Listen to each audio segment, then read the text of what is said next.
Hi friends, మా అత్తయ్యనైతే ఇంటి నుండి అయితే బొబ్బరికాయ పంపించింది. మేమైతే బొబ్బరికాయను ఒలిచి గ్యారెలు అయితే చేసుకుందామని నేనైతే ఒలిచాను. దీంట్లోకి ఏమేమి కావాలో చూడండి. కొత్తిమీర, ఆనియన్స్ అయితే కట్ చేసి పెట్టుకున్నాను, పచ్చిమిర్చి, ఇందులోకి ఉల్లాకు కూడా కట్ చేసి నీట్గా పెట్టేసుకున్నాను ఆల్రెడీ.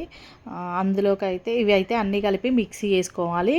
ఆనియన్స్, పచ్చిమిర్చి, ఈ బొబ్బర్లు అన్నీ కలిపి మిక్సీ అయితే వేసుకోవాలి. అందులోకి జీలకర్ర, ఇంకా ఆకుకూరలు ఉంటే ఆకుకూరలు కూడా వేసుకుంటారు కొందరు. నా దగ్గర అయితే లేవు, ఆప్షనల్ అవి. ఉన్నాయి మాత్రం అయితే నేను వేసుకొని అయితే చేస్తున్నాను. సాల్ట్ ఇవి వేసి మిక్సీ పట్టుకోవాలి. మిక్సీ కూడా మరీ మెత్తగా పట్టుకోవాల్సిన అవసరం లేదు, నార్మల్ క్వాంటిటీతో పట్టుకోవాలి. నేనైతే చూపిస్తున్నాను చూడండి ఎలా పట్టాలన్నది చూడండి ఒకసారి. నార్మల్ క్వాంటిటీతోనే, మరీ మెత్తగా అవసరం లేదు. ఇలా పట్టుకుంటే చాలు, గ్యారెలు వేసేలాగా.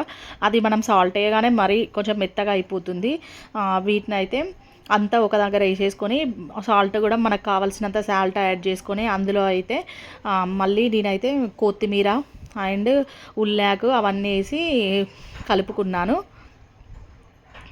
అవైతే టోటల్ అంతా మిక్సీ హ్యాండ్తో అయితే మొత్తం కలిపేసుకున్న తర్వాత ఒకటి కవర్ తీసుకొని నేనైతే చిన్న చిన్న గ్యారెల్లాగానైతే ప్రెస్ చేసి వేసాను.